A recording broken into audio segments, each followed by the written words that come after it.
This week's Parsha Eikev continues Moshe's heartfelt farewell to Israel. As he prepares the people for life in the land of Israel, Moshe emphasizes the blessings that come from following God's commandments and the dangers of forgetting them. One of Moshe's central warnings is not to forget God once we've settled in the land and begun to enjoy its abundance. It's easy, he says, to become complacent, to feel self-sufficient, and lose sight of the true source of our blessings. The commentators zoom in on a specific mitzvah that emerges from these verses, the obligation to recite brachot, blessings after eating.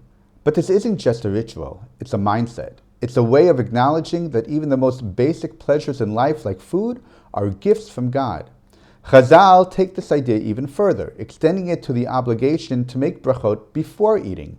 In Brachot 35a, the Gemara teaches the one who eats without first making a bracha is considered as if they're stealing from God.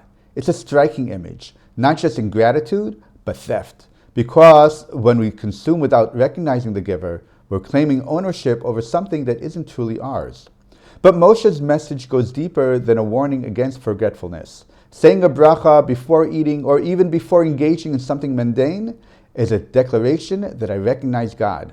I acknowledge that this bounty, this moment, is a gift from Him. It is not a given that I have this food before me, or that I can or will be doing something or enjoying something we might consider to be routine. In saying a bracha, we elevate the ordinary and transform it into something sacred. We infuse our lives with kedusha, holiness, by connecting even the simplest act to a higher purpose. Rav Hirsch adds a powerful insight into why we say a bracha after eating. It is to keep God present in our minds, a safeguard against spiritual amnesia. This echoes the warning we later see in Parshat Ha'azinu. Vayishman Yeshurun vayiv'at. Yeshurun grew fat and kicked. Shamanta avita kasita. You have grown fat, thick, and sleek. Vayitosh Eloah asahu. Then he forsook God who made him. Vaynabel tzor yeshuato. And belittled the rock of his salvation. When we stop acknowledging God, when we cease to thank Him for what we received and enjoyed, we risk forgetting Him entirely. And then it's easy to say, it was all my doing, as if we achieved everything on our own.